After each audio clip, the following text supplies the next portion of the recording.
आज इस वीडियो में हम बात करने वाले हैं एक्सरसाइज 1.3 के क्वेश्चन नंबर 7 की। यहां पर हम देखेंगे कि नॉन टर्मिनेटिंग और नॉन रिकरिंग डिजिट्स क्या होती हैं। चलिए वीडियो शुरू करने से पहले आपको बता दूं, मेरा नाम निधि श्रीवास्तव है और इस चैनल पर मैं क्लास 9, 10th के सभी वीडियोस रेगुलर अपडेट कर रही हूँ। क्वेश्चन वाइज मैथ्स के, साइंस के भी लेक्चर्स अपडेट हो रहे हैं। अगर आपने अभी तक चैनल को सब्सक्राइब नहीं किया है स्टूडेंट्स, तो सब्सक्राइब कर लेना, वीडियो को लाइक कर लेना, बेल आइकॉन हिट करना मत भूलना। चलो एक फ्रेंड के साथ शेयर भी कर देना।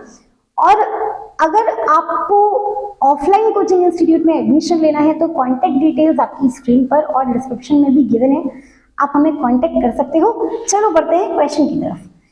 क्वेश्चन पहले देखो, क्वेश्चन क्या कहता है। क्वेश्चन ये कह रहा है कि right 3 decimal expansions such that non-terminating and non-recurring, यानी कि आपको ऐसे डेसिमल एक्सपेंशंस लिखने हैं जो ना तो टर्मिनेटिंग हो और ना ही रिकरिंग हो। इसका क्या मतलब है?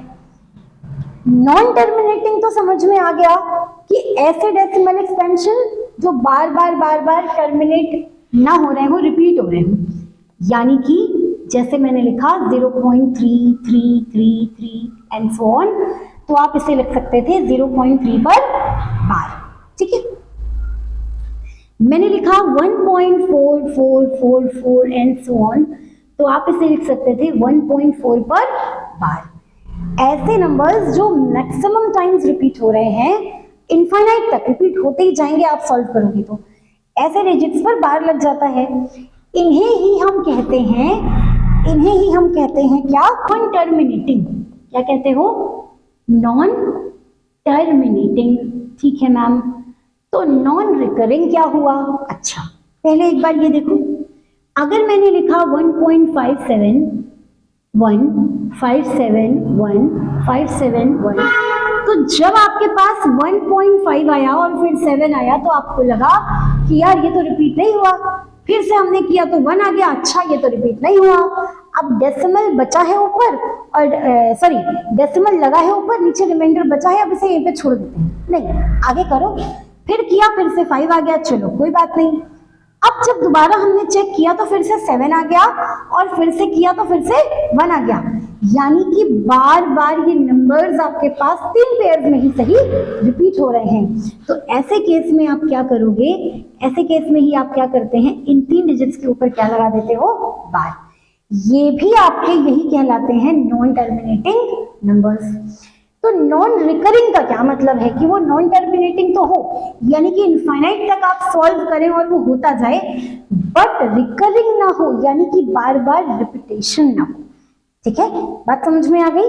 तो अगर मैं आपको आसान भाषा में समझाऊं तो ऐसे नंबर्स जो नॉन टर्मिनेटिंग होते हैं, यानी कि डेसिमल के बाद उनके पास फाइनाइट डिजिट्स नहीं होती, बट नंबर्स बार बार रिपीट नहीं होते, यानी किसी नंबर पर बार नहीं लगता। देखिए, तो यहाँ पर हम 3 एग्जांपल्स ले रहे, 3 ही, क्योंकि 3 ही लेने को कहा है, तो कोई भी 3 एग्जांपल्स हम अपने मन से ले सकते हैं। मान लीजिए मैंने लिया 0.01, ठीक है। अब अगर मैं आगे 01 ना लिख के 001 लिख दूं, 0001 लिख दूं, 00001 लिख दूं, देन 001 लिख दूं, देन 001000001 लिख दूं, देख पा रहे हो? यहां पर कोई पैटर्न नहीं बन रहा है, इस नंबर का कोई पैटर्न नहीं बन रहा है, यानी आप कहीं पर बार नहीं लगा सकते। ऐसे ही नंबर्स को क्या कहा जाता है? नॉन रिपीटिंग, यानी non terminating and non recurring. ठीक है, चलो एक और लेते हैं। मान लीजिए मैंने लिया 1 2 0 2 0 0 2 0 0 2 2 0 0 2 एंड सो ऑन। कोई पेयर बन रहा है? नहीं बन रहा। एक और ले लो, 0.03 003 0003 03 0003 0000003 एंड सो ऑन। यानी आपको इस बात का ध्यान रखना है कि नंबर्स आपके रिपीट तो ना हो and yes of course pairing ना बने, यानी कि सेम पैटर्न में नंबर रिपीट ना हो। और इनफाइनाइट तक, यानी आपका डेसिमल जब है और आपका जो रिमाइंडर आ रहा है, रिमाइंडर जीरो ना आए, reminder should not be zero, तो नंबर डेफिनेटली बार बार रिपीट होता जाएगा। आपको बार बार डेसिमल के बाद वैल्यू मिलती जाएगी अप टू इनफाइनाइट, लेकिन कहीं पर भी नंबर आपके पास रिपीट ना हो। ऐसे नंबर्स को कहा जाता है non terminating and non recurring. I hope video समझ में आई होगी तो एक लाइक करिएगा, चैनल को सब्सक्राइब कर लीजिएगा। मिलती हूँ नेक्स्ट वीडियो में, तब तक जय श्री कृष्णा।